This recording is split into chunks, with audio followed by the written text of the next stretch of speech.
Ternyata bencana itu bagian dari satu tanda-tanda akhir zaman dan semua manusia pasti akan melewati itu. Ingin tahu seperti apa dan apa adiknya? Langsung aja kita akan dengarkan tausiah dari salah satu guru kita yang ada di Hijrah Fest untuk teman-teman yang belum sempat datang ke acaranya. Ini dia Ustadz Rahmat Daikunis.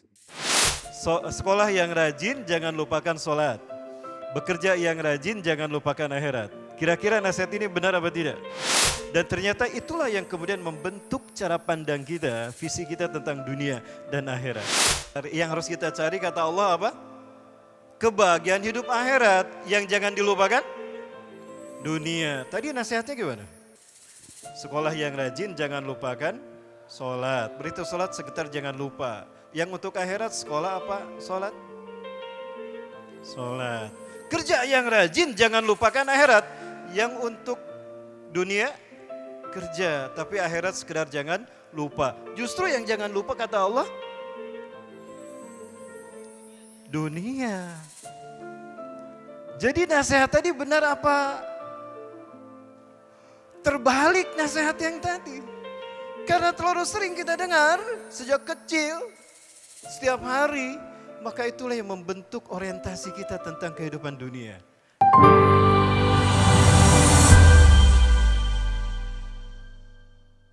Assalamualaikum warahmatullahi wabarakatuh.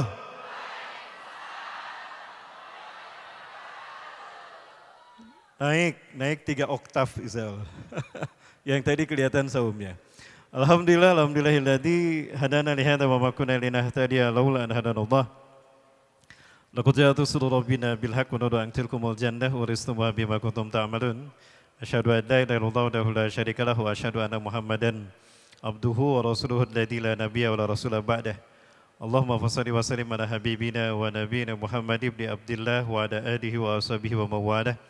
Masya Allahu kan wa malam yasha lam yakun wa la hawla wa la quwata illa billah. Qala Allah Ta'ala fi kitabihil karim wa bi qawlihi yatadil muhtadun a'udzu billahi samil alim minasyaitonir rajim min hamzi wa nafthihi wa nafsihi. Wabtaghi fima ataka Allahu darul akhirah wa la tansa nasibaka minad dunya wa ahsin kama ahsanallahu ilaik wa la tabghil fasada fil ardi innallaha la yuhibbul mufsidin. Shadaqallahu lazim shadaqa rasul kamran wa la dzalika masyahidin. Satu karunia yang sangat besar dari Allah Azza wa Jalla pada sore hari ini, di hari pertama Hijrah Fest atau di hari saum kita yang ke berapa? Yang ke-10 bagi yang hari Kamis, yang ke-11 bagi yang hari Rabu ya. Saya mungkin yang ke-11 berarti hari ini. Saya bersyukur mendapatkan kehormatan luar biasa. Terima kasih Mas Ari Untung, terima kasih kepada Pak Wawan, dan terima kasih kepada kru Hijrah Fest 2026. Ramadan 1447 Hijriah, dan terima kasih pada hadirin sekalian. Mudah-mudahan pertemuan hari ini membuat kita menjadi wasilah menjadi ahli surganya Allah SWT. Amin. Dan semoga Ramadan kita kali ini adalah Ramadan yang terbaik. Amin ya rabbal alamin. Ketika saya masih SD dulu, saya teringat ketika saya mau berangkat ke sekolah, saya suka suntangan ke nenek saya. Nenek saya bilang, ayo nak, sekolah yang rajin, jangan lupakan sholat. Ya, itu setiap hari yang saya dengar. Setiap kali saya suntangan pada nenek saya. Di belakang saya ada kakak saya. Nek, kerja dulu nek. Apa kata nenek saya kepada kakak saya? Ayo nak, yang rajin bekerja jangan lupakan akhirat. Mungkin itu nasihat yang juga sering didengarkan oleh jamaah sekalian, betul? Menurut jamaah nasihat ini benar tidak? Benar tidak menurut jamaah? Benar ya? Sekali lagi. Sekolah yang rajin jangan lupakan sholat. Bekerja yang rajin jangan lupakan akhirat. Kira-kira nasihat ini benar apa tidak? Benar, karena terlalu sering kita dengar, maka itulah yang terekam dalam alam bawah sadar kita. Dan ternyata itulah yang kemudian membentuk cara pandang kita, visi kita tentang dunia dan akhirat. Belajar yang rajin jangan lupakan sholat. Bekerja yang rajin jangan lupakan akhirat. Tapi kalau kita ukur dengan ayat berikut ini, coba kita lihat ayat berikut ini. Ya, Kang tolong tampilkan ayatnya, ada ayatnya. Coba kalau teman-teman buka dalam Quran surat Al-Qasas ayat 77. Coba kita lihat surat Al-Qasas ayat 77. Nah, kita lihat ayatnya. Yuk kita baca sama-sama. Ikuti saya ya. A'udzubillahi minasyaitonirrajim. Wabtagi, dan carilah, fima, pada apa saja, atakallahu, yang Allah berikan padamu, ad-darul akhirah, kebahagiaan hidupmu di akhirat. Wala tansa, dan jangan kau lupakan, nasibaka, bagian hidupmu, minad dunia, di dunia ini. Nah, yang harus Allah cari, yang harus kita cari kata Allah apa? Kebahagiaan hidup akhirat. Yang jangan dilupakan dunia. Tadi nasihatnya gimana? Sekolah yang rajin, jangan lupakan sholat. Berita sholat sekitar jangan lupa. Yang untuk akhirat sekolah apa? Sholat. Sholat. Kerja yang rajin, jangan lupakan akhirat. Yang untuk dunia, kerja. Tapi akhirat sekedar jangan lupa. Justru yang jangan lupa kata Allah, dunia.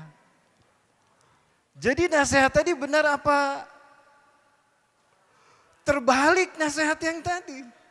Karena terlalu sering kita dengar sejak kecil, setiap hari, maka itulah yang membentuk orientasi kita tentang kehidupan dunia.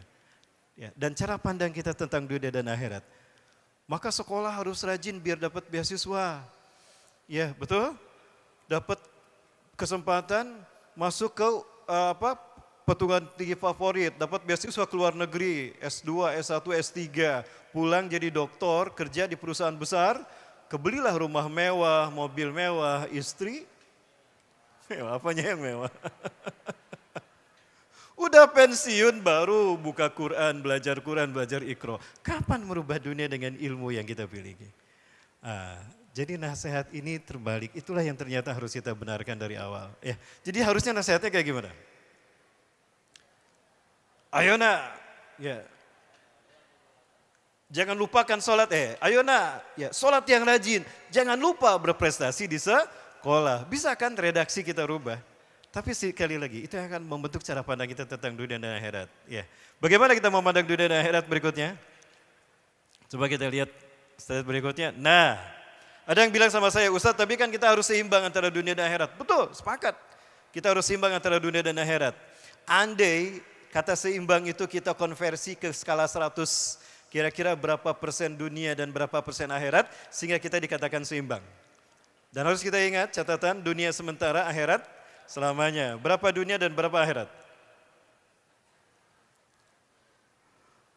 Halo? Kemana gitu? Dunia berapa jamaah? Dunia 100, akhirat 1000. Itu skala 1000. Berarti 1100. 30, 70. 30 dunia, 70 akhirat. Akhwat, dunia berapa, akhirat berapa? 60, 40. Percaya tidak? Kalau kata Rasulullah, seimbang dunia dan akhirat itu dunia berapa, Kang? Klik. Silakan diklik. Dunia 1% saja, akhirat 99%. Bayangkan, Rasulullah SAW adalah sosok yang paling paham tentang nilai dunia dan arti pentingnya akhirat. Beliau memandang dunia cukup 1% saja dan akhirat 99%. Bisa dipahami? Kira-kira kenapa kok 1% dunia dan akhirat 99%? Kita lihat hadis berikutnya biar kita cepat. Nah, ternyata ini kata Rasulullah SAW. Inna Rasulullah SAW yaqulu, sesungguhnya Rasulullah SAW bersabda, Ja'alallahu rahmata mi'ata juz'in. Sesungguhnya Allah menjadikan rahmat bagi hamba-hambanya 100 rahmat. Jadi untuk kenikmatan dunia dan akhirat bagi hamba-hambanya Allah ciptakan 100 rahmat. Fa'anzala fil ardi juz'an wahidan. Allah hanya menurunkan ke muka bumi 1 rahmat saja. Yaitu saya, Rahmat Baikuni. Ada rahmat saingan di sini? Jadi Allah menciptakan 100 rahmat saja untuk menghiasi indahnya dunia dan akhirat bagi hamba-hambanya. Dan ternyata hanya 1 rahmat yang Allah turunkan ke dunia. Kemudian, sebentar kan, belum. Fa'amsaka indahu tis'ata wa tis'ina juz'an. Oh iya, yang atasnya yang baris ketiga. Fa'amsaka, maka Allah menahan indahu di sisinya tis'ata wa tis'ina juz'an, 99 rahmat. Jadi yang akan menghiasi akhirat, yang menghiasi surga dan segala isinya, itulah 99 rahmat. Dan hanya satu rahmat yang Allah turunkan ke dunia. Terbayang tidak, dengan satu rahmat saja, dunia indah gemerlap luar biasa. Ya. Dan ternyata jamaah, dunia yang kita cari sejak pagi sampai malam, itu enggak lebih dari 1%. Betul? Dan itu untuk semua makhluk. Untuk manusia berapa persen? 0, sekian persen. Manusia ada 7 miliar. Lah, jatah kita berapa? Masya Allah. Jamaah sekalian, inilah nilai dunia yang diperebutkan oleh manusia. Sepanjang hidupnya, sepanjang peradaban manusia ada, tidak lebih dari 1% saja. Dan yang ternyata dilupakan itu 99%. Kalau logika sehat harusnya memilih mana? Memilih yang 1% apa yang 99%? 99%. Makanya akad Allah, wabtaghi fima atakallahu daral akhirah. Yang harus kita cari kebahagiaan hidup akhirat. Dunia jangan sekedar lupa. Inilah yang membentuk cara berpikir para sahabat kemudian. Namun apa yang terjadi? Dengan cara pikir seperti ini saja, mereka menggenggam dunia kan? Luar biasa, 13 abad Islam menguasai dunia. Dimulai dari Rasulullah diutus 610 Masehi sampai 1924, 1315 tahun. Mulai dari fase nubuwah Rasulullah 30 tahun. Kemudian Khulafaur Rasyidin Al-Mahdiin, Khilafah Alamin Haji Nubuwah 30 tahun. Kemudian Mulkan Adhan, dinasti dari dinasti Umayyah sampai Turki Utsmani 1262 tahun. 1315 tahun umat Islam menggenggam dunia, memimpin dunia hanya dengan cara pandang seperti ini. Subhanallah. Teman-teman, inilah yang harus kita berubah dari cara kita orientasi kita tentang dunia dan akhirat.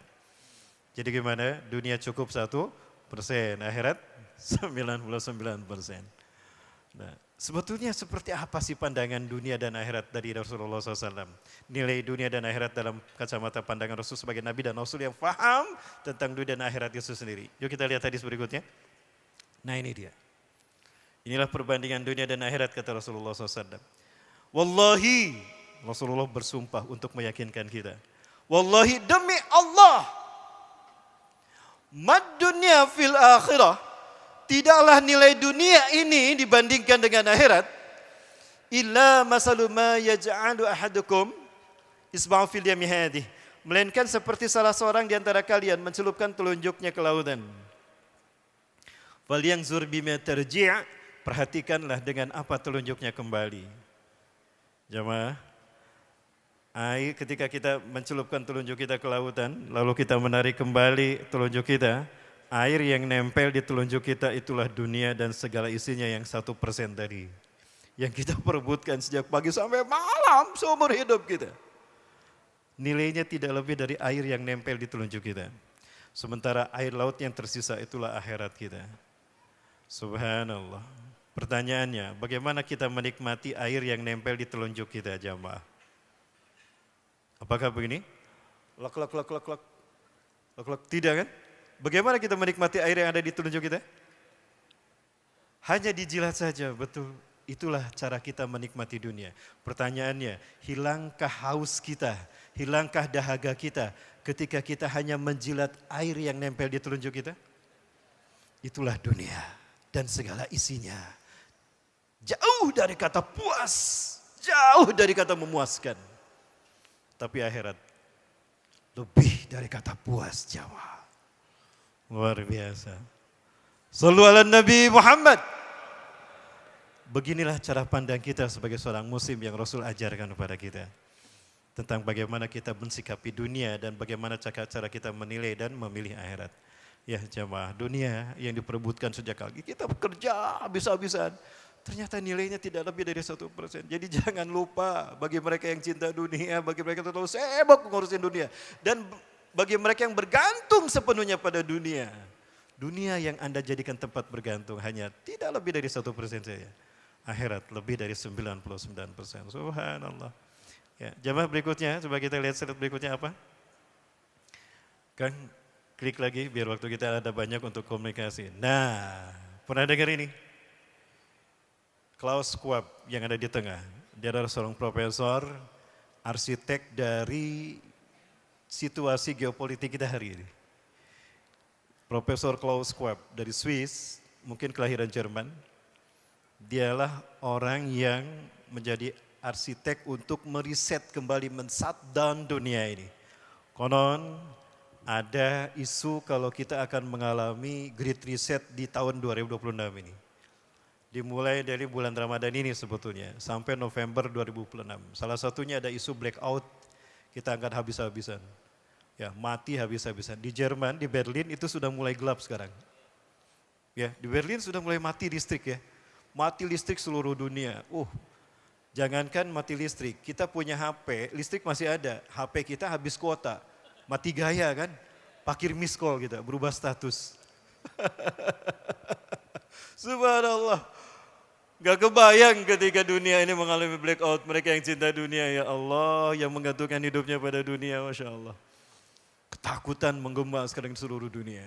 Ya, ternyata ada kelompok generasi, mungkin the next generation dari Bohemian Grove, mereka yang selama ini clandestine berada di balik layar, behind the scan, mengatur dunia ini. Inilah the New World Order. Inilah mereka yang ingin mengambil alih dunia pada kita. Mereka berpikir dunia ini, bumi ini sudah tua. Tidak mungkin memikul 7 miliar manusia. Artinya apa? Harus diriset peradaban kita. Langkah yang pertama, lakukan depopulasi.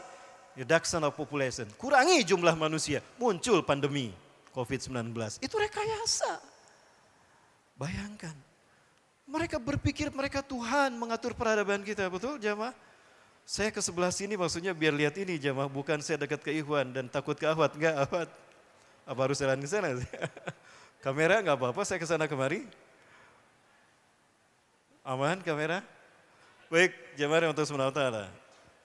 Jadi sejak zaman dulu mereka berpikir kalau bumi ini sudah tidak mungkin lagi menopang 7 miliar manusia. Sekarang ada 7 miliar manusia lebih kan. Di Indonesia ada umat Islam sepertiganya. Di Indonesia ada 265 juta jiwa. Gak mungkin bumi memikul ini. Maka mereka melakukan depopulasi dengan cara berbagai macam hal mereka lakukan. Mulai dari mereka menciptakan pandemi, ya, mereka kurangi jumlah populasi manusia, menyusut gara-gara pandemi kan. Kemudian mereka melakukannya lewat perang, ya, termasuk yang di Gaza, genocide, ya. Kemudian juga mereka lakukan lewat keputusan politik, ya, hukuman mati dan sebagainya, termasuk juga lewat makanan, ya. Lewat makanan ya, tapi MBG nggak termasuk ya. Sedikit, berapa persen? Ingat jamaah, ada kelompok secret society yang mereka sangat berambisi terhadap dunia. Karena surga mereka adalah dunia dan mereka tidak yakin akhirat. Setelah kita mati ya udah selesai, tutup lawang sigotata, nggak ada yang namanya perhitungan akhirat. Maka dunia ini yang harus mereka kuasai. Dan mereka saat ini memandang kita harus mereduksi jumlah umat manusia. Tidak mungkin dunia menopangnya dengan 7 miliar ini. Subhanallah. Jamaah, sebetulnya saya mendapatkan berita ini sejak tahun 2001. Teman-teman coba, mungkin kalau masih ada seorang game publisher terkenal dari Amerika, namanya Steve Jackson. Dia orang yang membuat Illuminati card game tahun 95. Dia bikin Illuminati card game tahun 95 yang isinya adalah gambar-gambar tentang petaka, musibah, dan fitnah di dunia. Dan qadarullah dengan izin Allah, apa yang ada di Illuminati card game itu terjadi beberapa tahun berikutnya. WTC dihancurkan ada dalam Illuminati card game itu. Dan itu dibikin tahun 95, dipublish tahun 97. Si Steve Jackson ini ditangkap dia oleh kepolisian Amerika, tapi beberapa hari kemudian dilepaskan kembali. Kenapa? Dia bagian dari secret society ini. Oh ada Mas Ari nih. Oh, datang Mas Ari. Sehat Mas Ari ya? Terima kasih. Harus disapa ini bos saya. Masya Allah. Bahkan setelah itu ya saya lihat ada orang-orang pakai masker datang ke rumah sakit, ada jarum suntik, gambar rumah sakit, orang-orang di lockdown makanan dan itu ada gambarnya. Dibuat oleh Steve Jackson dalam Illuminati Card Game. Kalau masih ada mungkin bisa dilihat. Qadarullah. Ternyata mereka sudah melakukan hal itu jauh. Dan apa yang terjadi hari ini sebetulnya adalah apa yang sudah mereka canangkan 60 tahun yang lalu. Mereka bergerak 60 tahun yang lalu. Matematika Quran itu 40 tahun. Siklus pergantian umat. Maka kemenangan Islam insya Allah 2027 kata saya Ahmad Yasin. 2027 tahun depan. Ini yang tidak bisa mereka pungkiri. Zionis Yahudi Askenazim yang sekarang menguasai Palestina. Mereka tidak bisa berkelit dari fakta kebenaran Quran dan Sunnah. Bahwa apa yang dicetuskan di umat dikemukakan. Yang menjadi komitmen Hamas selalu terjadi dan itu tidak bisa mereka pungkiri. Bahkan saking yakin mereka dengan hadis Rasulullah SAW, mereka tanam pohon gorkot di Yerusalem Timur tuh. Ya, Mas Ari pernah mungkin melihat deretan pohon gorkot ya. Subhanallah, itu kalau kita mau keluar Yerusalem, saya biasa berhenti dulu, sebelah kanan kita itu, jalan itu ada pohon gorkot berjajar. Dan mereka bikin rumah di puncak bukit. Karena mereka tahu kebiadaban mereka, kejahatan mereka akan dihukum dunia. Bahkan di mana di West Bank tepi barat tidak jauh dari Masjidil Aqsa itu ada lembah Ben Senom namanya. Mereka menamakan lembah Jahanam. Disitulah mereka akan dibantai. Mereka yakin akan dibantai oleh dunia, terutama umat Islam di lembah itu. Tidak jauh dari Bukit Zion. Ya kesananya pintu Lut, tempat ada pintu gerbang tempat bertemunya Nabi Isa dan Dajjal nanti. Subhanallah jamaah. Mereka yakin itu. Termasuk mereka tidak bisa dan takut mereka. Tidak bisa tidur nyenyak tuh. Benyamin, siapa namanya? Benyamin setan Yahu. Tidak bisa tidur nyenyak dia. Kenapa? Syekh Ahmad Yasin mengatakan, kami direbut wilayah kami 1947. Terjadi Sabra Satila, 3 hari dibantai, 3.600 meregang nyawa. Kemudian 1948 terjadi Nakbah juga tahun 1947. 40 tahun kemudian 1987 kami menang intifadah di seluruh wilayah West Bank dan alhamdulillah kami bisa merebut kembali Al-Aqsa dan Yerusalem dari Yahudi sehingga kami kembalikan tanah-tanah kami Nablus, Tulkarim, Ramallah, Bethlehem ya dan termasuk juga Yerusalem kembali pada pangkuan umat Islam. 1987 tahun kemenangan intifadah Hamas. 40 tahun berikutnya 2027 ini yang tidak bisa mereka hindarkan dan mereka takut. Maka 2026 ini mereka sudah mendeteksi beberapa hal. Apa yang mereka deteksi coba kita lihat. Ya. Mereka ingin meriset peradaban. Nah ini generasi berikutnya. Kalau ini generasi pertama untuk yang abad ke akhir zaman ini, klik lagi. Ya. Dan di belakang mereka ada tokoh-tokoh ini. Kita kenal semua. Di tengah ada siapa? Ada Elon Musk. Ada Bill Gates, para tokoh filantropi, ada Donald Trump dan ada Epstein. Ternyata mereka ini ada di belakang daripada clandestine secret society yang dulu bernama Bohemian Grove. Mereka melakukan ritual gila di Sonoma Country. Ya, setiap pertengahan Juli setiap tahunnya 2 minggu mereka berada di hutan.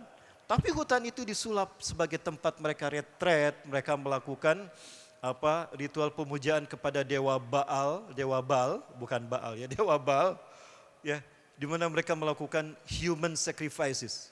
Bayi dikorbankan hidup-hidup, dibakar hidup-hidup. Gila, ini sudah saya temukan tahun 2001 dan 2002.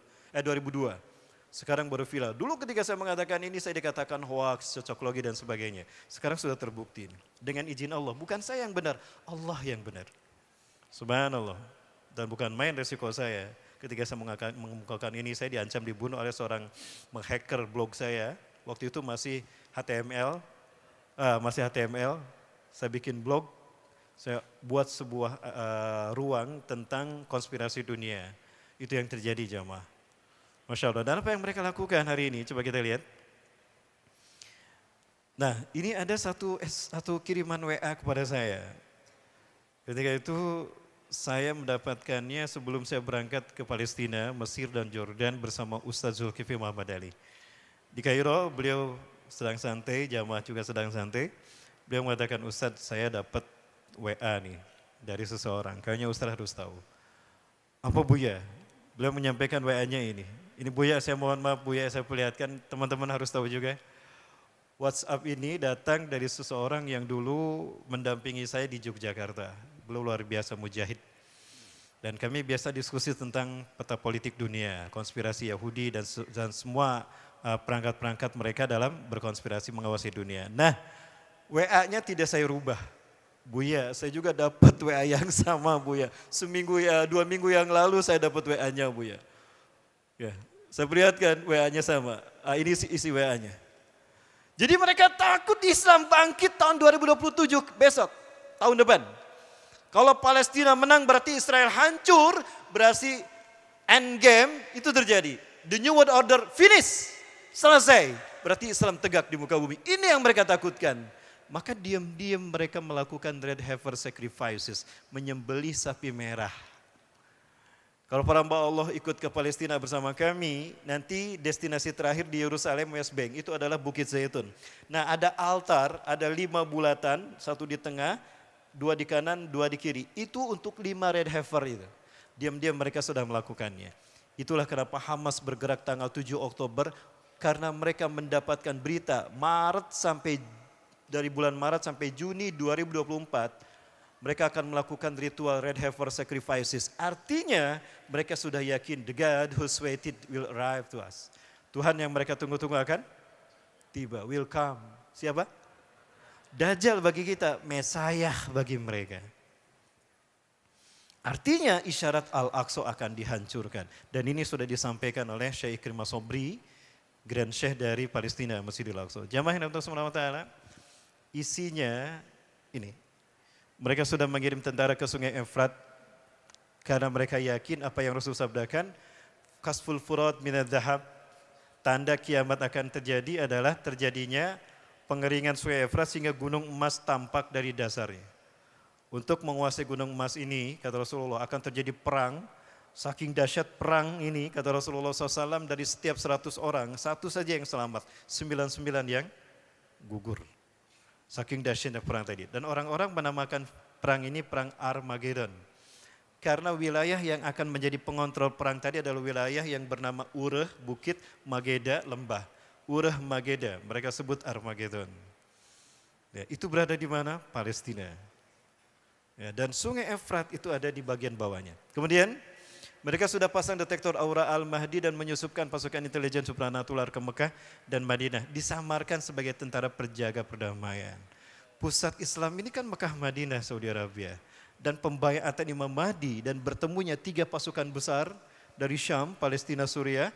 Dari Khurasan, Afghanistan, ada Taliban. Ya di Suriah sekarang ada HTS, ada Hamas, ada Izzuddin Al-Qassam di Palestina. Ada Taliban di Khurasan. Dan ada dari timur. Dari timur siapa? Ya, korban MBG ada. Makan bagit gara-gara MBG. Allahu Akbar. Itu akan tersentralisasi kekuatan dunia yang akan kembali memimpin dunia dengan khilafah ini di akhir zaman. Dikhawatirkan tahun depan. Maka tahun ini mereka sudah mulai menyusupkan tentara-tentara mereka. Subhanallah. Yang ketiga, para elit global dah menjual aset saham dan pindah ke bunker-bunker. Ada yang sudah pernah melihat? 3 bulan yang lalu saya melihat foto di mana Bill Gates, Elon Musk, Mark Zuckerberg ada di kebun, ada di sawah. Mereka sudah mulai kembali ke gunung. Ya, saya sudah beberapa bulan ini berada di kebun. Saya sudah mengingatkan anak dan istri saya bersiap-siap kita belajar hidup tanpa teknologi, tanpa listrik. Saya sedang membangun ini, alhamdulillah. Kami membangun rumah dari kayu, dari apa yang kami dapatkan dari hutan. Bahkan teman saya 3 tahun yang lalu mereka sudah setiap hari, setiap minggu, 3 minggu mereka free kan, Jumat, Sabtu, Ahad, mereka di hutan. Mereka survive. Sehingga ketika ini terjadi, mereka sudah struggle, sudah siap, sudah terbiasa. Ya, jangan berpikir kita baru melakukan itu setelah ini terjadi jemaah. Mulai dari sekarang. Itulah kenapa Rasul mengatakan ketika ditanya oleh Huzaifah bin Yaman, "Wa ma ta'muruna ya Rasulullah?" Ini adrakani dalik. Jika kami menemukan perpecahan dan fitnah itu terjadi di kota, apa yang harus kami lakukan? Faltajil tilkal firaqaqula. Tinggalkan semua fitnah tadi dan perpecahan itu. Walau ang ta'udhu bi asyi sajarah. Walaupun kau hanya menggigit akar kayu, hidup dengan apa-apa yang kau dapatkan di hutan, dari taman-tanaman yang ada di hutan. Hatta yudrikakal maut, sampai mati dan kematian datang menjemputmu. Wa anta ala dalik, kamu harus tetap berada di hutan, di gunung-gunung. Itu Rasul perintahkan demikian ketika fitnah huru-hara ini terjadi, jemaah. Ada yang sudah punya kapling di hutan? Keduluan sama Cina. Mereka sudah punya, jemaah. Di mana ya? Di negeri kita lah. Ya, di Belanda sudah ramai-ramai mereka. Mereka ramai-ramai pergi ke hutan bikin bunker di Belanda, coba. Bukan karena dorongan akidah, bukan. Kita yang punya Quran Sunnah dan Rasul sudah mengingatkan. Kita kapan punya bunker di hutan? Pengen punya, segera pesan ke saya. 1 kapling 55 juta. Promosi. Baik. Kemudian yang keempat, listrik dan teknologi akan dimatikan di pertengahan 2026. Akan ada banyak hologram angkasa di bulan Ramadan besok. Sekali lagi ini WA ke saya ya. Ini apa yang beliau amati dari berita-berita tentang di dunia memanas. Ada hologram di atas? Coba teman-teman buka nanti yang namanya chemtrail. Dulu tahun 2024 itu saya filarkan yang namanya chemtrail, chemical trail, bukan contrail. Itu jejak kimia. Kalau teman-teman lihat awan yang ada di langit gak hilang-hilang, itu chemtrail, chemical trail. Jejak kimia untuk menciptakan pandemik. Dalam rangka apa? Depopulasi, mengurangi jumlah populasi manusia. Dengan pandemi yang kemudian terjadi. Kemudian ada yang namanya HAARP, HAARP, High Frequency Active Aurora Research Project. Dulu digunakan Amerika untuk menciptakan Iron Dome ketika Perang Dunia melawan mana? Jerman. Jerman ya? Amerika melawan Uni Soviet kan? Rusia, melawan Rusia. Nah kemudian hologram itu berfungsi untuk menangkal rudal yang masuk ke wilayah Amerika. Sekarang yang digunakan Israel ketika diperangi Iran, berperang dengan Iran. Nah, sekarang dimodifikasi menjadi multifungsi. They can create the weather control, mereka bisa mengontrol cuaca, bahkan bisa menciptakan gempa bumi. Silakan buka dulu sebentar saya sampaikan ini. Data-datanya saya perlihatkan. Saya di sudut cocoklogi. Sekarang udah sesuai? Cocok deh dengan Quran Sunnah. Halo? Aman? Lanjut. Masih sahum kan? Masih. Palingan lemes kelihatan. Anak jamaah. Kemudian perang akan diadakan di beberapa negara untuk membuat kekacauan. Saya catat ada 6 peperangan, ada 6 titik peperangan. Ya, konstelasi politik akan kembali memanas di Polandia, Ukraina, Rusia, kemudian Iran versus Israel dan Amerika. Ya, Venezuela pun akan diserang. Sampai terakhir yang ke-6 nih yang saya mengkerunyutkan kening saya. Katanya konon prediksi itu akan diciptakan perang Malaysia melawan Singapura di Laut Kalimantan. Kita memerangi siapa? Bangsa kita sendiri. Udah pada tahu, Indonesia sibuk sendiri dan tenggelam sendiri. Baik, kemudian 7, mereka selalu gagal menerapkan prediksi sains mereka. Setiap kali memasukkan angka ke 2027, 2028, entah apa maksud prediksi sains mereka. Membuat mereka panik tak bisa melampaui angka 2026. Mulai 2026 ibadah haji masuk di musim dingin. Tadi pagi tadi menjelang sahur, saya lihat suhu di sana 19 derajat Celcius di Tanah Suci Mekah. Ya, saya dapat berita sekarang ini musim haji kemungkinan musim dingin. Karena teman-teman yang di sana merasakan musim dingin sekarang. Subhanallah. Ya, kemudian yang 9, mereka sudah mendeteksi calon Al-Mahdi dan mereka membawa energi mulai berkumpul di Mekah. Apakah tahun depan Imam Mahdi akan dibaiat? Wallahu a'lam bishawab. Intinya, ini menjadi sumber kepanikan global bagi mereka yang cinta dunia, sekelas mereka tuh. Yang tidak punya iman kepada Allah, yang tidak yakin dengan adanya akhirat.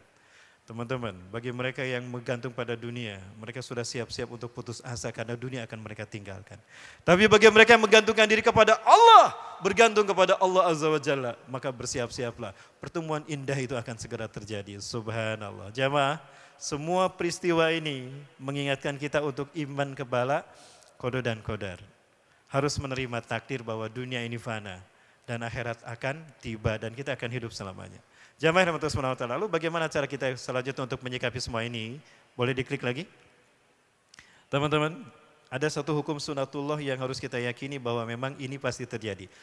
Hukum yang Allah berlakukan di dunia sejak Allah menciptakan langit dan bumi sampai hari kiamat tidak berubah. Dan ini perintah Allah kepada dunia. Apa kata Allah? Yaqulullahu azza wa jal, Allah yang maha perkasa dan maha tinggi bersabda, berfirman, li dunia kepada dunia, ya dunia, wahai dunia, ukhdumi man khadamani, layanilah orang-orang yang menghambakan dirinya padaku. Yang menyerahkan urusan hidupnya padaku, wahai dunia, layani kebutuhan hidup mereka. Ya. Apa yang mereka butuhkan, cukupkan oleh mereka, olehmu, hai dunia. Penuhi apa yang menjadi hajat orang-orang yang menghambakan diri padaku.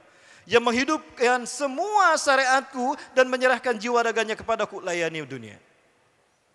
Ini kata Allah pada dunia. Dan ini tidak berubah dan dunia mentaatinya sampai hari kiamat nanti. Jadi mereka yang menghambakan diri hanya kepada Allah dan menggantungkan dan menyerahkan semua urusannya hidupnya kepada Allah. Jangan takut, dunia akan taat kepada Allah. Pasti akan jalani dunia. Qadarullah, saya tidak bekerja sejak 2014. Alhamdulillah, apa yang saya butuhkan ada. Walaupun saya hidup saya pas-pasan. Pas pengen makan enak, ada yang ngasih. Ada yang ngundang makan di rumah makannya. Pas saya mau ke Mekah Madinah, ada yang ngongkosin. Ada yang ngajak Ustaz temenin jamaah. Cuma satu yang pas pengen, pas gak boleh.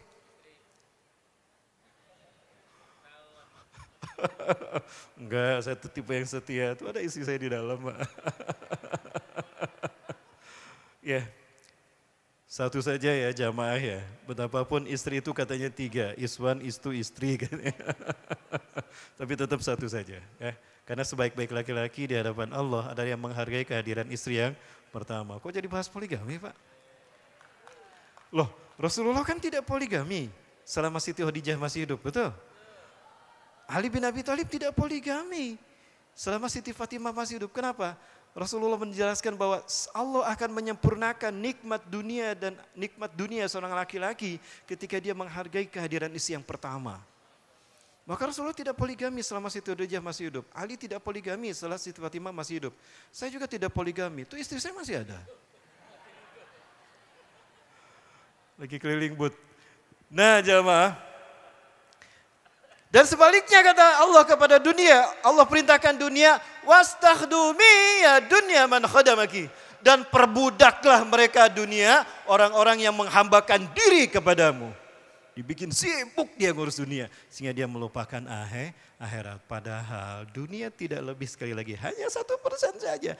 Dan akhirat 99%. Jamaah. Mau lihat seperti apa indahnya surga? Sedikit yang jawab, berarti sedikit yang berminat.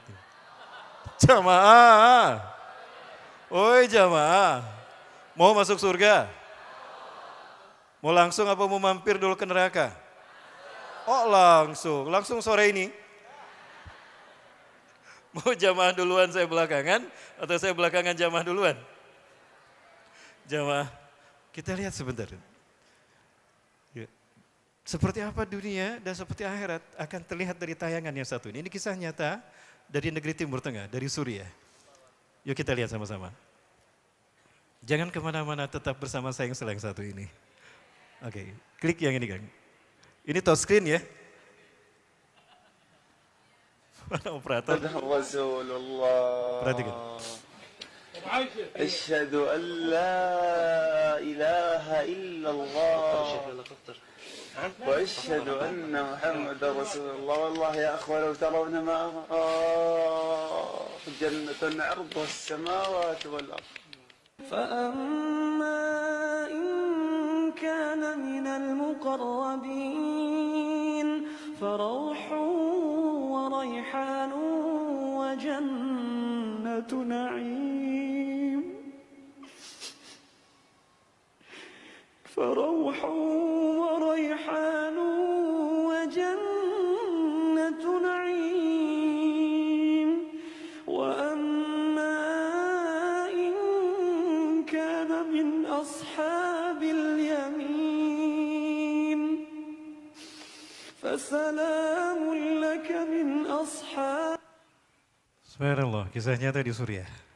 Seorang mujahid terluka. Kenapa hanya diperlihatkan segini? Dia hancur. Bahkan pundaknya terlihat tulangnya kan, kelihatan kan? ada darahnya. Ini panjangnya belah, ya kemudian ditutup, darahnya ke belakang. Ini pun wajahnya penuh darah, dibersihkan. Dan ini proses sakaratul maut yang dialaminya. Ingat, konon antara kita dengan akhirat kita ada 70.000 hijab.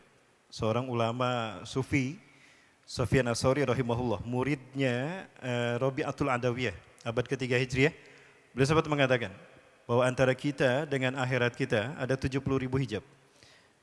Sehingga kita tidak bisa, pandangan kita ini lemah, tidak bisa menjangkau dimensi di mana surga dan neraka berada. Namun ketika kita sakaratul maut, semua hijab itu Allah buka. Quran surat Qaf ayat ke-22. Saya menangis ketika Syekh Misyari Rasid membacakan ayat ini dalam sholat tarawihnya. Ya, luar biasa. A'udzubillahi minasyaitonir rajim. لقد كنت في غفلة من هذا لقد كنت في غفلة من هذا فكشفنا عنك غطاءك فبصرك اليوم حديد. Sungguh kalian manusia telah lupa kalau kalian akan mati meninggalkan duniamu dan kalian akan datang menghadapku. Sibuknya kalian ngurus dunia, indahnya dunia yang mempesona membuat kalian lupa kalau tiba saat ajal akan menghampirimu. Fakashafna anka ghita'ak, maka sekarang kami buka semua hijab antara engkau dengan akhiratmu. Fabasaduka al-yawma hadid, maka saat itu tatapanmu tajam. Coba lihat wajah orang ini. Syuhada ini, subhanallah. Allah buka 70.000 hijab, maka dia melihat surganya. Maka perhatikan orang ketika sakaratul maut, coba. Raut mukanya, tatapannya mensiratkan tempat yang akan menjadi tempat kembalinya di akhirat. Luar biasa. Bagi yang seperti ini, nanti tubuhnya akan utuh. Allah haramkan tanah menghancurkan tubuhnya. Yang kedua, kematiannya tidak, bayangkan, hancur tubuhnya tuh, darahnya kelihatan tulangnya tuh. Tapi sedikit pun tidak terasa sakit karena orang yang sakarat, yang syahid sebetulnya seperti itu. Aduh, waktu kita tidak banyak. Kemudian dia akan dibebaskan dari fitnah kubur. Yang ketiga akan diberikan tajul waqar, yang keempat diberikan tajul waqar, mahkota kemuliaan. Kemudian yang kelima akan diberikan 70 nama masuk surga di bawah tanpa hisab olehnya. Yang terakhir akan dinikahkan dengan 73 bidadari. Punya berapa bidadari di rumah? 1. Oh, sama. Subhanallah jamaah. Baik, berikutnya lagi. Kita percepat, waktu kita tidak banyak. Jamaah, Ustaz, jadi bagaimana kita harus bersikap menghadapi semua fitnah huru hara ini? Kembalikan pada Allah. Bergantunglah hanya kepada Allah. Ya, fitnah tidak bisa kita hindarkan. Karena memang dunia mendekati hari kiamat makin buruk, tidak makin baik. Maka harus kita lakukan ini. Ya. An Abdillah bin Abbas, dari Abdullah bin Abbas radhiyallahu anhuma, semoga Allah meridhoinya, semoga Allah meridhoi Abdullah dan Abbas, kedua-duanya sahabat. Qala, ia berkata, kuntu khalfan Nabi SAW, aku berada di belakang Rasulullah, maksudnya dibonceng menggunakan satu unta. Ya. Yauman, pada satu hari, faqal, maka Rasulullah bersabda, ya gulam, wahai pemudaku, inni wa'allimuka kalimat, sesungguhnya aku akan mengajarkan beberapa kalimat kepadamu. Perhatikan wahai anakku, wahai pemudaku. Apa itu yang pertama? Ihfazillah yahfazka. Jaga Allah dalam hidupmu, maka Allah akan menjagamu. Apa maksudnya? Ada ulama menakwilkan, ahli hadis menakwilkan hadis ini, kalimat matan ini, bahwa ketika kita menghidupkan syiar Allah, ketika syariat Allah kita hidupkan dalam hidup kita, sunnah Rasul kita hidupkan, maka dengan sendirinya akan ada tameng penjagaan dari Allah Subhanahu wa taala. Allah akan menjaga kita karena kita menjaga Islam, syiar Allah dalam hidup kita. Jika Allah sudah menjaga kita, ada yang bisa membahayakan kita? Tidak ada. Luar biasa. Ihfazillah yahfazka. Yang kedua, ihfazillah tajidhu tujahaka. Hidupkan syiar Allah, istiqomah dalam menghidupkan syiar Allah dan sunnah Rasulmu. Tajidhu tujahaka. Maka Allah akan menjadi solusi apapun masalah hidupmu. Allah selalu akan kau dapati sebagai the last aim, akan menjadi solusi terakhir. Di saat kita sudah tidak lagi bisa berupaya, mentok segala macam upaya, maka Allah hadir sebagai faktor X. Ingat, apa yang kita miliki, kemampuan kita, kompetensi kita, hanyalah sederet angka 0, berapapun banyaknya, yang tidak berarti tanpa angka 1, betul? Dan angka 1 itu adalah maha faktor Allah. Kausa prima, Allah Azza wa Jalla. Ini yang Rasul ajarkan pada kita. Hidupkan Allah dalam hidupmu, Allah akan menjagamu. Hidupkan Allah dalam siarmu, siar-siarnya, sunnah Rasulnya. Maka Allah akan menjadi solusi apapun kesulitan hidup yang kau alami. Ini berlaku termasuk untuk zaman fitnah ini. Luar biasa. Yang ketiga, fa idza sa'alta fas'alillah. Jika kamu meminta sesuatu, ada kebutuhan dalam hidup, minta pada Allah, jangan pada makhluk. Kebiasaan kita hanya bergantung pada makhluk. Ketika kita membutuhkan sesuatu yang kita ingat pertama kali siapa? Si fulan, bos kita, orang tua kita. Jangan salah, Allah dulu. Dan Allah senang ketika kita ingat pertama kali kepada Allah di saat kita membutuhkan sesuatu. Itu namanya nafsiyah Islamiyah. Sosok pribadi yang bertakwa, selain dia memiliki akidatus salimah, akidah yang sehat sesuai dengan Quran dan Sunnah, dia juga punya pola pikir yang Islami. Ketika dia membutuhkan sesuatu, dia kaitkan kepada Allah. Allah dulu, Allah lagi, Allah terus, dan Allah selamanya. Subhanallah, Allah senang. Biar Allah kirimkan siapa yang membawa sesuatu yang kita butuhkan. Luar biasa. Kemudian, fa idza sta'anta fasta'in billah. Jika engkau ingin meminta pertolongan, minta tolong sama Allah. Hanya Allah yang bisa menolongmu dan menyelamatkanmu dari segala macam hal yang membahayakan dirimu, termasuk fitnah akhir zaman ini. Dan yang terakhir ini jamaah, ini yang paling jelek bagi kita ini. Tentang kita harus berserah diri pada Allah saat menghadapi takdir yang buruk. Seburuk apapun takdir ini, Allah mengatakan, Rasul menjelaskan pada kita, fa'alam, maka yakini, wa'alam, yakinilah wahai anakku, annal ummata, andai kata umat ini, manusia, lawid stama'at ala ayyang fa'uka bisyai', andai umat manusia seluruh dunia mereka berkumpul untuk menolong kamu, menyelamatkan kamu, lam yanfa'uka illa bi syai'in qad katabahu Allahu lak. Mereka tidak akan bisa menyelamatkan kamu. Mereka tidak akan bisa menolong kamu, melainkan memang jika saat itu kamu harus tertolong. Melainkan jika memang saat itu kamu harus selamat. Sekali lagi jamaah. Lau annal umma itsama'at ala ay yanfa'uka bi syai'in lam yanfa'uka bi syai'in illa bi syai'in qad katabahu Allahu lak. Andai manusia berkumpul untuk menolong kamu, menyelamatkan kamu, kamu tidak akan tertolong, kamu tidak akan selamat, melainkan jika memang Allah telah mencatat kamu selamat hari itu. Subhanallah. Pengajaran tauhid yang luar biasa, terlebih saat kita menghadapi fitnah dan huru-hara akhir zaman ini. Kemudian sebaliknya, wa in ijtama'u ala ayyadurruka bi syai'in. Dan andai manusia berkumpul untuk membantai kamu, membinasakan kamu, lam yadurruka bisyai'in, niscaya mereka sedikit pun tidak akan membahayakan kamu. Kamu tidak akan celaka, kamu tidak akan binasa. Illa bisyai'in qad katabahu Allahu 'alaik, melainkan dengan sesuatu yang telah Allah catat, Allah tetapkan untukmu. Kalau sudah demikian, maka tenang kita. Kenapa harus takut? Allah bersama kita. Itulah muraqabah. Salah satu unsur takwa adalah merasa Allah selalu menyamai kita. Maka hidupkan syiar Allah dalam hidup kita. Istiqomah di dalamnya. Mudah-mudahan kita mati ketika Allah bersama dengan kita. Ya. Kemudian, rufiatil aklam wa jafatis sub. Diangkatlah catatan pena dan keringlah catatan takdir. Jamaah, luar biasa. Indah ketika Rasul mengatakan ini kepada sahabat Abdullah bin Abbas. Rasanya rindu kita mendengar langsung dari lisan Rasulullah. Ya. Kita ada di samping Rasulullah SAW, jamaah, gak apa-apa.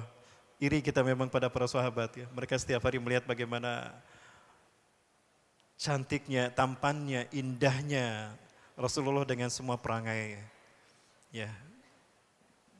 Beautiful he was, handsome he was. His life, ya, luar biasa. Saya tidak pintar bahasa Inggris, senyum belagu aja saya ngomong bahasa Inggris di sini aja. Jamaah, ya, rindu tidak kepada Rasulullah SAW? Rindu tentunya, rindu banget. Insya Allah mudah-mudahan kita menjadi bagian yang berada di garda terdepan ketika Rasul memanggil kita untuk menikmati telaga Al-Kautsarnya. Jamaah yang dirahmati Allah Subhanahu wa taala, masih ada lagi berikutnya. Sayang sekali waktu kita tidak banyak. Ada satu slide lagi, kira-kira silakan klik. Ini terjemah yang tadi jamaah. Kemudian kita lewat lagi, yang tadi ini sudah kita bahas. Serahkan urusan hidupmu kepada Allah, maka Dia akan menjagamu dengan cara yang terbaik. Sekali lagi. Serahkan urusan hidupmu kepada Allah. Ya, jangan berpikir apa yang akan terjadi tahun depan. Tidak, itu urusan Allah. Karena kita tidak ada yang tahu apa yang akan terjadi tahun depan, bulan depan, bahkan esok hari. Wala tadri nafsum ma taksibu ghadan illa ayyasha Allah. Tidak ada satu jiwa pun yang tahu apa yang akan terjadi esok hari kecuali apa yang Allah kehendaki. Serahkan pada Allah. Masalah Great Reset itu urusan Allah, mengatur peradaban Allah, bukan manusia.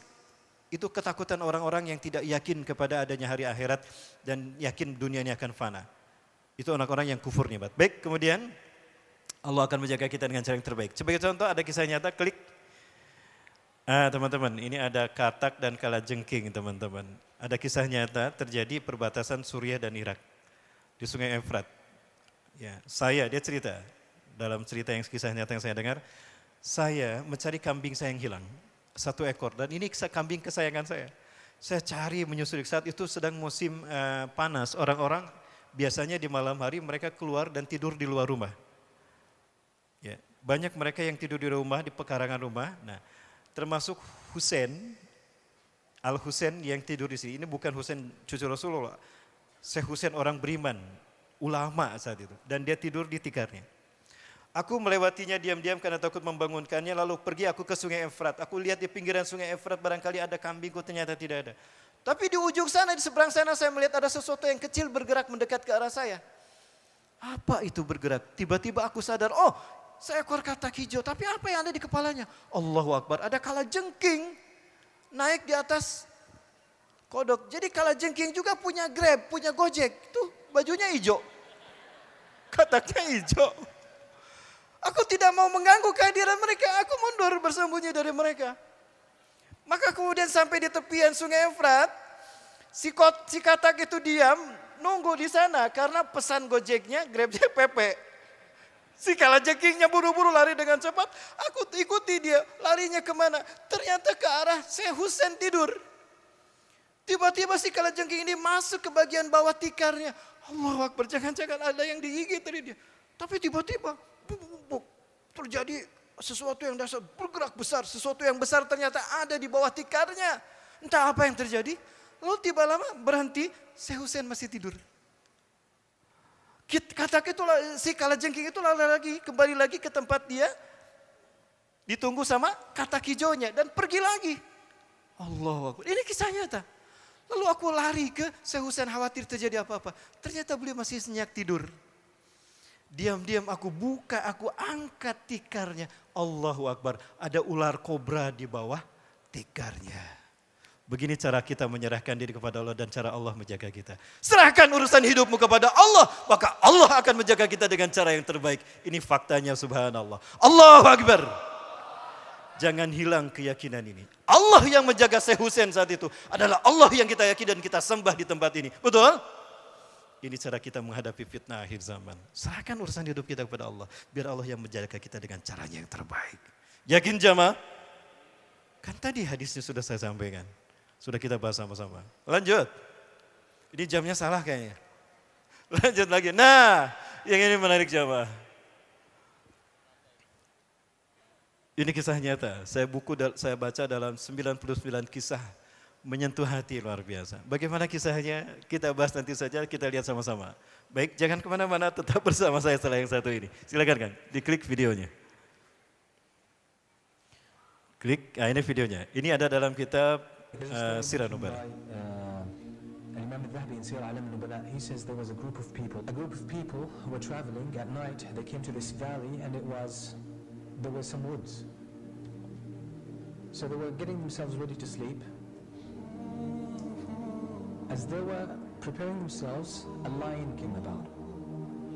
So they jumped up onto the trees, taking shelter. But there was one person who had already started his Qiyam al-Layl, who was praying Qiyam al-Layl. The lion came, the man did not move. He kept praying. So the lion was walking around, he turned around the guy, and then he left. When these guys came down, they asked me, they said, "You're crazy?" And by the way, I'm just paraphrasing and using my own words. Put it in context. They said, "The lion was here, you didn't move." He said, "Wallahi, I felt shy that I'm standing before Allah subhanahu wa ta'ala and I fear something else. استحييت من الله أن أقف بين يديه ثم أخاف خلقا من خلقه. I was shy that I stand in front of Allah and I feel one of His creation. What level of focus and khushu' that is? Very high. Luar biasa. Kisah nyata dalam kitab Sir An-Nubala. Kisah orang-orang mulia yang disusun oleh Syekh Adz-Dzahabi rahimahullah. Jadi ketika orang-orang menempuh perjalanan, mereka masih belum sampai ke tempat tujuan, tapi mereka sudah mendapati hari sudah malam. Malam sudah larut, mereka ada di tengah hutan, lalu mereka bersiap-siap untuk tidur. Salah satu dari mereka bukan tidur, malah tahajud. Ya. Wa faj'atan ja'athumul fahad. Ja'at ilaihumul fahad. Tiba-tiba datang seekor singa menghampiri mereka. Langsung lari itu. Wa harisun hadar fat ayyusaddamahum. Singa ini begitu sangat berambisi untuk menerkam orang-orang yang mau tidur tadi. Tapi mereka selamat semua karena berhasil menyelamatkan diri naik ke pohon. Lalu dia menghampiri orang yang sedang tahajud tadi. Tapi si orang ini tidak lari. Dia tetap menyelesaikan tahajud. Dia ada teman-teman, aduh itu singa, kenapa kamu tidak lari? Gila kamu, kenapa kamu diam saja? Ya, tapi singanya tidak menerkamnya. Ternyata singa tahu, oh ini sedang menyembah Tuhanku, kata singa ya. Dia sedang menyembah Allah, Tuhanku, Tuhan penciptaku. Aku gak mau ganggu. Singa itu pergi, and then he left. Singa ini pun pergi. Gila kamu tadi singa menghampiri, mau hampir dimakan oleh singa. Kenapa kamu tidak lari menyelamatkan diri? Apa jawaban pemuda tadi? Subhanallah, sikohbilah yang sangat dahsyat. Jamaah, kalau sudah yakin Allah bersama dia, ini jawabannya. Astahyadu minallah, an akifa baina yadayhi, semaha fahalkan min halki. Aku malu sama Allah ketika aku berdiri di depannya. Pantaskah aku takut kepada makhluknya sementara Allah adalah zat yang aku berhak aku takuti. Aku malu jika aku harus takut kepada singa itu. Subhanallah. Ya, jiwa semacam ini, konteks semacam ini tidak lahir begitu saja, instan, tidak jamaah. Melalui proses ketaatan yang luar biasa. Kalau kita gimana? Jangankan singa, ada kecoa saja, aduh itu kecoa, imam cepetan sholatnya, itu kecoa mendekat ke saya, Allahu Akbar. Itulah bedanya kita sama orang ini. Jamaah yang Allah Subhanahu wa taala. Ya, suka ada pelatihan sholat khusyuk ya. Saya ingin ngasih ide nih. Ketika pelatihan sholat selesai, ujiannya cukup aja sulut mereka sholat duha. Ketika mereka sholat duha, keluarkan singa. Yang lari tidak lulus. Yang bertahan lulus. Berani kita seperti itu. Allahu Akbar. Jamaah, jadi kesimpulannya gimana? Siapa yang harus kita tuju ketika kita mendapati berbagai macam ketakutan, mengalami kekacauan, mengalami fitnah? Siapa? Allah. Allah dulu, Allah lagi, Allah terus dan Allah selamanya. Allah forever. Maka apa tadi rumusnya kata Rasulullah SAW? Hidupkan Allah, jagalah Allah, maka Allah akan menjagamu. Hidupkan syiar Allah, ikuti sunnah Rasulullah, maka Allah akan menjadi solusi apapun masalah hidupmu. Jika meminta, jangan pada makhluk. Minta sama Allah. Allah punya apa yang kita butuhkan. Makhluk dari mana mereka kaya kalau bukan dari Allah. Kemudian kalau minta tolong sama Allah. Karena hanya Allah yang maha perkasa untuk menolong dan menyelamatkan kita. Kemudian apa kata Rasulullah SAW? Andai manusia menolong kita, berkumpul untuk menolong kita. Jika Allah menetapkan kita tertolong, kita selamat. Tapi jika Allah tidak menetapkan kita selamat, kita akan celaka. Begitu pula ketika manusia berkumpul untuk membantai kita, kita tidak akan terbantai, tidak akan binasa. Kecuali jika memang takdir telah menetapkan kita harus celaka. Subhanallah. Lalu apa yang harus kita takuti untuk menghadapi hidup kita ya jemaah?